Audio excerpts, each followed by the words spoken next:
Olá, meus queridos irmãos internautas, dando sequência ao estudo do Apocalipse, entendendo o Apocalipse, vídeo 11, agora na terceira parte do livro de Apocalipse, capítulo 4 em diante até os 22. Coisas que depois destas hão de acontecer, coisa do futuro. Neste capítulo, versículos de 1 a 11, a visão do trono da majestade divina, os 24 anciãos e os 4 animais.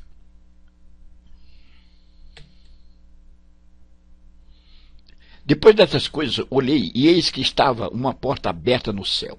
E a primeira voz, que como de trombeta ouvira falar comigo, disse: sobe aqui e mostrar-te as coisas que depois destas devem acontecer. Então João foi convidado a entrar num cenário todo especial para ver agora as coisas do futuro, porque ele já tinha visto do passado, a do presente, na época em que ele estava na ilha de Patmos, e durante a escrita do livro, e agora do futuro.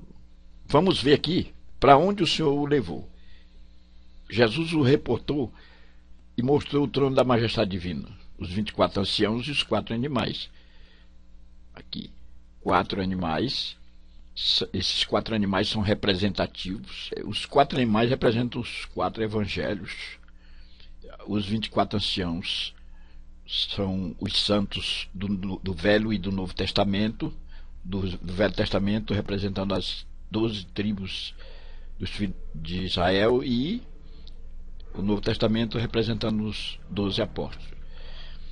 O trono da majestade divina, o Senhor com seu resplendor, com sua glória, e nós vamos agora adentrar nesse conhecimento, vendo versículo por versículo do Apocalipse e detalhando para um conhecimento acurado.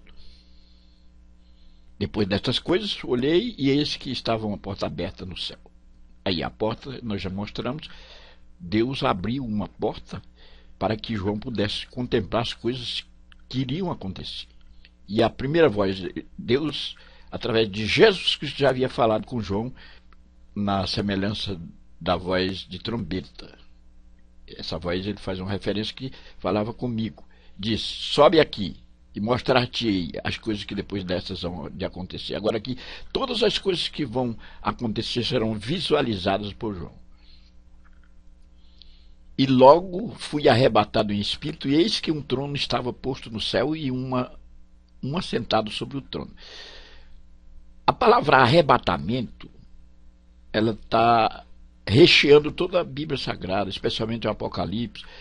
Nós tivemos o arrebatamento de Enoque, que foi levado aos céus em vida, o arrebatamento de Elias, o arrebatamento da igreja, que provavelmente será logo ao término dessa dispensação, e agora o arrebatamento de João, que estava na ilha de Patmos. Então, arrebatado em espírito é uma forma do Senhor nos levar ou nos conduzir a cenários especiais. Aleluia. E o que estava sentado era, na aparência, semelhante à pedra jaspe e à sardônica, e o arco celeste estava ao redor do trono e parecia semelhante à esmeralda. Vemos aqui 3 pedras preciosas. No peitoral da indumentária sacerdotal, nós temos uma ordem de pedras preciosas organizadas em 4 ordens. Na primeira ordem, nós vamos encontrar a sardônica. É uma pedra que há uma similitude com o rubi, vermelho, cor de sangue, retrata ou fala da obra redentora do Senhor. A pedra jaspe é uma pedra preciosíssima, de um brilho especial. Aqui é uma pedra especial, e ela fala da majestade, do poder, do resplendor do Senhor. O arco celeste fala de não mais ser morto com água. Lá no dilúvio nós vemos isso. É uma aliança noética. A esmeralda é esta pedra que representa.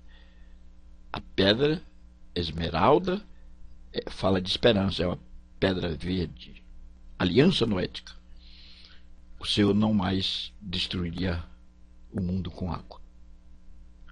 E ao redor do trono havia 24 tronos, e via sentados sobre os tronos 24 anciãos vestidos de vestes brancas, e tinham sobre suas cabeças coroas de ouro. Bom, esse trono aqui não estava vazio, estava com pessoas. Essas pessoas, esses personagens são representativos de Israel, os 12 filhos de Israel, representando as 12 tribos, e os 12 apóstolos representando o Novo Testamento, a época da igreja. Esses anciãos de vestes brancas, branca fala de pureza, santidade, de estreita comunhão e relacionamento com Deus, numa vestidura branca. E tinham sobre suas cabeças coroas de ouro. O ouro aqui fala de riquezas, as riquezas celestiais, coisas inefáveis. E ao redor do trono havia 24 tronos, e do trono saíam relâmpagos, trovões e vozes. Diante do trono ardiam 7 lâmpadas de fogo, as quais são os 7 Espíritos de Deus. E do trono saíam relâmpagos, trovões, vozes. Aqui representam juízos de Deus, juízos implacáveis de Deus. Deus está reservando juízos sobre os desobedientes. E ardiam 7 lâmpadas de fogo.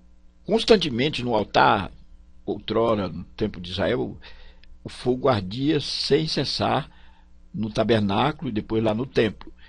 Eram 7 lâmpadas acesas que traziam a luminosidade, não deixando escurecer. E os 7 Espíritos de Deus, que são os Espíritos que direcionam para a completude ou a plenitude do poder e soberania de Deus. Os 7 Espíritos marcam a completude de Deus, Deus sendo completo, não havendo nenhuma falha. E havia diante do trono um como mar de vidro, semelhante ao cristal, e no meio do trono e ao redor do trono 4 animais cheios de olhos por diante e por trás. Vamos nos reportar ao trono. Aqui nós temos os 24 anciãos em volta do trono, representando o Velho Testamento, o Novo Testamento, os filhos de Israel, os apóstolos. Os 4 animais, temos aqui o leão, a águia, o boi e o homem. Estes são representativos dos 4 evangelhos, segundo o dicionário Orlando Boyer, na corrente futurista, nossa corrente da Igreja Assembleia de Deus e todas as igrejas pentecostais. Aqui, conforme eu vos disse, no peitoral, nós tínhamos aqui na indumentária sacerdotal as pedras preciosas organizadas em 4 ordens, de 3 em 3. Na primeira ordem nós teríamos a pedra que foi mencionada, na 4ª ordem a outra pedra, e na 2ª ordem a esmeralda. Isso está registrado no capítulo 28, de 1 a 43 de Êxodo. Nós estamos analisando versículo por versículo e o mar de vidro. Aqui no versículo 6, o mar de vidro lembra a pia de cobre feita por Moisés. Em Êxodo capítulo 30, versos 18 a 21, nós temos essa realidade. E o mar de bronze do templo terrestre. Hebreus capítulo 7, verso 23 a 26, que era para a purificação. Aqui a purificação está consumada, não há mais necessidade de água. Vê-se agora um mar de vidro, que representa a pureza. Ali tudo é sempre calmo e de perfeita paz. O mar de vidro representa a transparência. O Senhor age com transparência. Todas as coisas que Ele faz são justas, perfeitas, e não há como criticá-lo. Aqui nós temos o mar de vidro, que representa a transparência. Perfeita transparência. Hoje nós temos políticos que têm grande temor em revelar aquilo que fazem, mas o Senhor não. Ele deixa as claras. Ele é transparente, porque não há como criticá-lo. Continuando. E o primeiro animal era semelhante a um leão, e o segundo animal semelhante a um bezerro, e tinha o terceiro animal o rosto como de homem, e o quarto animal era semelhante a uma águia. Aqui há uma simbologia embutida. O leão representa reino, o evangelho do reino, porque Mateus é o evangelho do reino. O segundo animal é semelhante ao bezerro, ou seja, ao boi. Representa o serviço, a paciência. É o evangelho de Marcos. E tinha o terceiro animal, o rosto como de homem.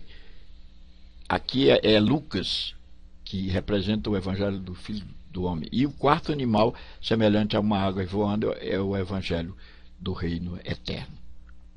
E os quatro animais tinham cada um de per si 6 asas, e ao redor e por dentro estavam cheios de olhos, e não descanso nem de dia nem de noite, dizendo: Santo, Santo, Santo é o Senhor, o Deus Todo-Poderoso, que era e que é e que há de vir. Aqui esses animais, eles são direcionados a exercitar o que Deus quer que se faça.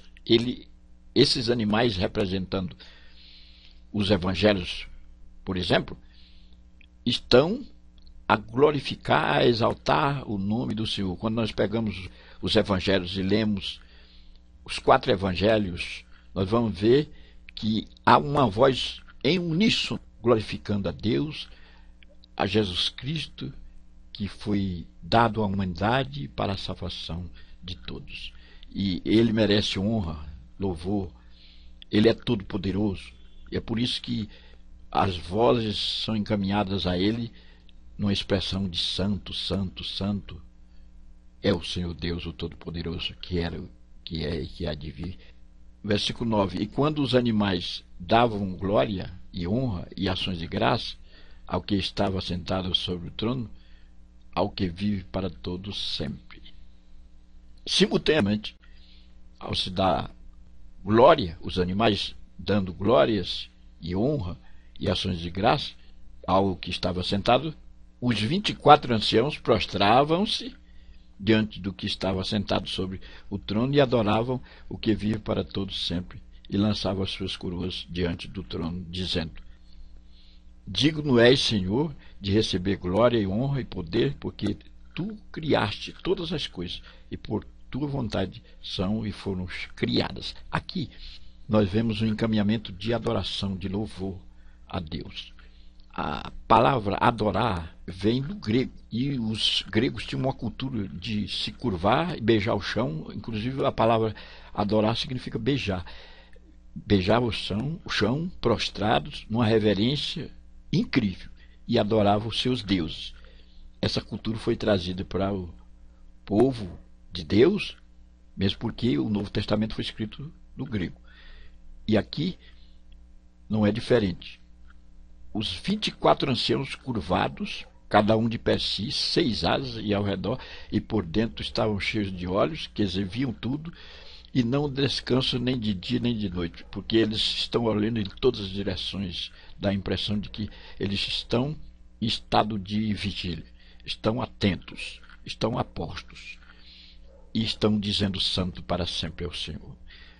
Os 24 anciãos prostravam-se, quer dizer, no ritual da adoração existe um ato de curvar, de adorar, de estar diante de Deus com grande reverência, reconhecendo que Ele é superior a nós. E no caso dos 24 anciãos, são seres que representam o Velho e o Novo Testamento. Estes estão adorando a Deus na sua forma mais peculiar, mais característica e mais ideal.